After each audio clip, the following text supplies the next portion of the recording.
Many of us are painfully aware that the woke community goes out of its way to be offended by something new every fucking day. It wouldn't surprise me if in the near future you could watch a man running down the street, pursued by a baying mob with their brightly coloured hair, facial piercings and crap tattoos, and you could stop one of them and say, "What has that man done?" And you'd be told, "That man referred to one of our friends as she," when today they are identifying as a late 80s photocopier. So what are the anti-everything brigade screaming about this week? Well, they're upset about the new ride, Snow White's Enchanted Wish at Disneyland, California, because the 1937 film Snow White and the Seven Dwarfs is apparently problematic. Thank God it only took 84 years for someone to spot it. So what's the issue with Snow White and the Seven Dwarfs? Is it because the dwarfs are portrayed in a humorous fashion that it is mocking the dis or differently abled? Or that their song, "Hi Ho, It's Off to Work We Go," could trigger the long-term unemployed? Or maybe that it's 7 men living together and none of them are openly gay? Is it that Snow White is the fairest of them all because of her pale white skin, thus the film is racist and supports white supremacy? Or is it just about beauty? It isn't body positive and should upset tubby fuckers like me. Or maybe, because she does all the housework, it reinforces negative stereotypes that women are only entitled to a life of domestic servitude. No, the problem, at least according to those who are perpetually screaming, is that after Snow White has eaten the poison apple and appears to be dead, the prince kisses her.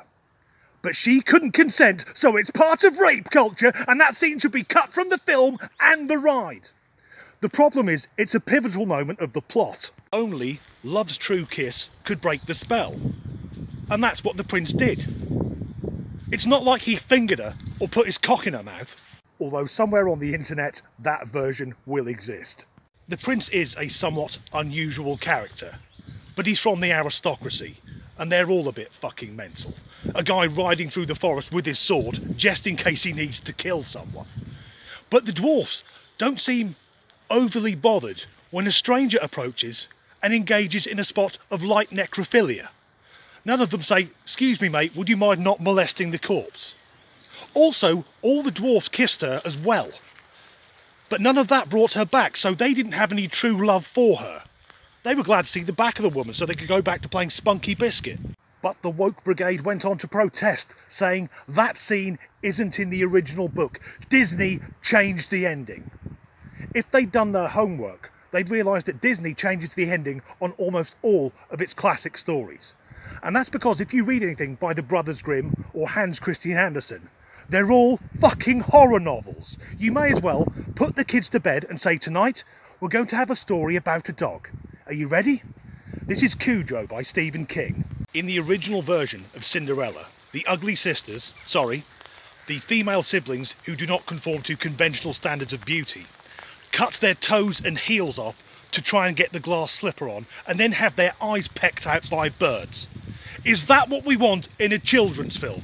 90 minutes in the cinema, followed by 3 months of solid therapy. Of course it's important to teach children about consent.